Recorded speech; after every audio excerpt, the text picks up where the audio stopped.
ધારીના સરદારનગરના પાછળના વિસ્તારમાં સામાજિક તત્વના દબાણ ઉપર તંત્રએ બુલડોઝર ફેરવ્યું। ધારીના ખોડિયાર ડેમ નજીક સામાજિક બે ઇસમોએ ઇરિગેશન વિભાગની જમીન ઉપર કર્યું હતું દબાણ। ગેરકાયદેસર મકાન બનાવી જમીન ઉપર ખેતી કરવામાં આવતી હતી। ભૂતકાળમાં આ બંને આરોપી ઇસમો દ્વારા દબાણ કરવામાં આવ્યું હતું। બંને ઇસમો સામે 8 જેટલા ગુનાઓ નોંધાયેલ છે। ચુસ્ત પોલીસ બંદોબસ્ત વચ્ચે ગેરકાયદેસર દબાણ દૂર કરવામાં આવ્યું। અમરેલી જિલ્લા પોલીસ વડા સંજય ખરાત દ્વારા 113 જેટલા સામાજિક તત્વોની યાદી બનાવી ગૃહ વિભાગને સોંપવામાં આવી છે। ધારી ઇરિગેશન વિભાગની ટીમ તેમજ એએસપી જયવીર ગઢવી સહિત પોલીસ કર્મીઓ રહ્યા હાજર। રિપોર્ટર વનરાજ ડામોર, DT ન્યૂઝ લાઈવ 24 ધારી।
ધારી ખાતે આવેલ છે એના જે સબમર્જન વિસ્તાર છે, ડૂબ વિસ્તાર છે, એમાં સર્વે નંબર 443માં અમુક ઇસમો દ્વારા પેશકદમી કરવામાં આવેલ હતી।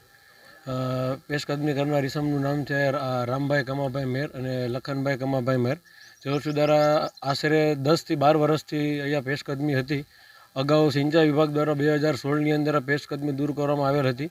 ત્યારબાદ 2020ની અંદર પણ ફરીથી બધા પાકા જે બાંધકામો અહીંયા થયેલ હતા એ દબાણ દૂર કરવામાં આવેલ અને ત્યારબાદ લેન્ડ ગ્રેબિંગનો ગુનો સિંચાઈ વિભાગ દ્વારા દાખલ કરવામાં આવેલ હતો। ત્યારબાદ હાલ આજની તારીખ એટલે કે 2025 એપ્રિલની અંદર પણ પાછું ફરીવાર એ લોકો દ્વારા થોડું કાચું બાંધકામ કરવામાં આવેલ, જેને પોલીસ ડિપાર્ટમેન્ટની સાથે કોર્ડિનેશન કરી આજે ફરીથી સંપૂર્ણપણે દબાણ દૂર કરવાની કાર્યવાહી હાથ ધરવામાં આવેલ છે। કેટલા હેક્ટરમાં પેશકદમી છે? અંદાજે ટૂંકમાં આ અડધા હેક્ટર જેટલા વિસ્તારની અંદર ખેતીવાડી અને અહીંયા 1-2 કાચા મકાનોને એવું બનાવેલ છે, જે દૂર કરવાની આજે કાર્યવાહી હાથ ધરવામાં આવેલ છે। માનનીય ડીજી સાહેબ દ્વારા જે વિસ્તારના જે ગુંડા તત્વો છે એમને આઈડેન્ટિફાઈ કરી અને લિસ્ટ બનાવવાની સૂચના આપવામાં આવેલી હતી। તે અંતર્ગત માનનીય આઈજી સાહેબ અને માનનીય એસપી સાહેબની સૂચના પ્રમાણે ધારી ડિવિઝનમાં પણ જે ગુંડા તત્વો છે તેમને આઈડેન્ટિફાઈ કરવામાં આવેલા હતા। આ ગુંડા તત્વોની સામે વિવિધ કામગીરી કરવામાં આવેલી છે, જેમનામાં એમના ઇલીગલ કન્સ્ટ્રક્શનો તોડવામાં, ગેરકાયદેસર વીજળી કનેક્શન હોય તેને પણ તોડવામાં આવી રહ્યા છે। આજે જે બે ગુનેગાર છે રામાભાઈ લક્ષ્મણ મેર તથા કાનાભાઈ લક્ષ્મણ મેર, જેમના વિરુદ્ધમાં મારામારી, પ્રોહિબિશન, ચીટિંગ, એટ્રોસિટી તથા લેન્ડ ગ્રેબિંગ જેવા અનેક ગુનાઓ દાખલ છે, તેમના દ્વારા ઇરિગેશન ડિપાર્ટમેન્ટની જે જમીન છે ત્યાં ગેરકાયદેસર બાંધકામ કરવામાં આવેલું હતું। ઇરિગેશન ડિપાર્ટમેન્ટ, લોકલ તંત્ર અને પોલીસ તંત્રના સહયોગથી આ જે ગેરકાયદેસર બાંધકામ છે એને આજે તોડવામાં આવી રહ્યું છે। ભૂતકાળમાં પણ આ જે તત્વો છે એમના દ્વારા બાંધકામ કરવામાં આવેલું હતું અને 2020માં પણ આ જે બાંધકામ છે એને આની પહેલાં પણ તોડવામાં આવેલું હતું।